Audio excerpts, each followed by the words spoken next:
So James Bond, let's talk about it. They're searching for a new James Bond for the next super spy. It is officially underway. Yes. Producer Chris in the control room now with the details. What's up, Chris? Good morning, Wisdom. So, Sherri, I know you're new to Good Day DC, but we have been following this drama for a really long time. And if we're lucky, Wisdom Martin might even do his British accent for us, his impersonation of that suave super spy. But like you mentioned, the search for the next actor to fill the super spy's shoes is officially underway. But it's not as easy to fill those shoes as you might think. And one of the reasons why, it is a major commitment. The producer of the franchise said the next actor to play Bond should be willing to commit to the series for at least 10 to 12 years. Wow.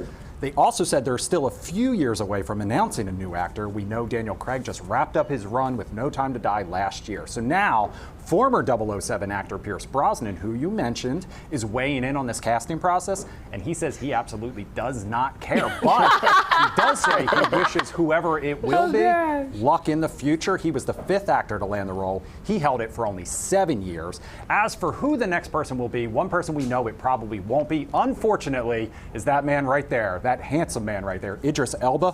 In a recent interview, he said, I don't think that playing Bond will satisfy some of my personal goals, but he does admit that taking on the role would satisfy the nation. It would satisfy a lot of us here on Good Day DC as well. However, that 10 to 12 year commitment at this point in his career, it's not happening. Yeah.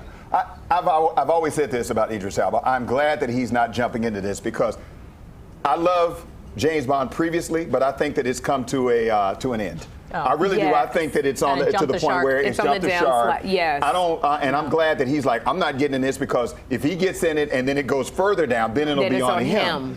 So let somebody else deal with this and see what happens with it. I like Tom Hiddleston. Oh, Tom Hiddleston. I think that was a good call. I mean, not Thor, no, but Loki, Thor's brother in the Avengers. So I like him.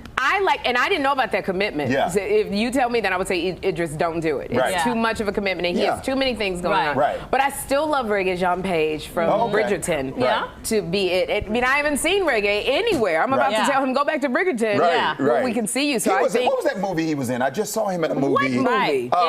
He was the bad guy.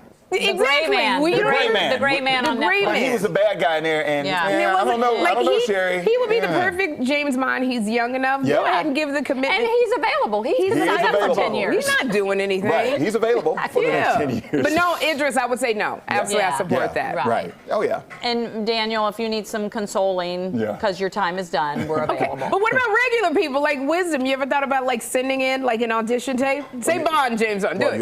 You know, Sherri, I have considered a role as Bond, James Bond, but I don't know if that would be good enough for me because I don't want to kill the franchise either. I think you might have just said. Wisdom. That's something different. That was like you as Sean Connery as James Bond. That's my favorite one. That's my favorite with Sean Connery. Right. Yes, I like Sean Connery as James Bond.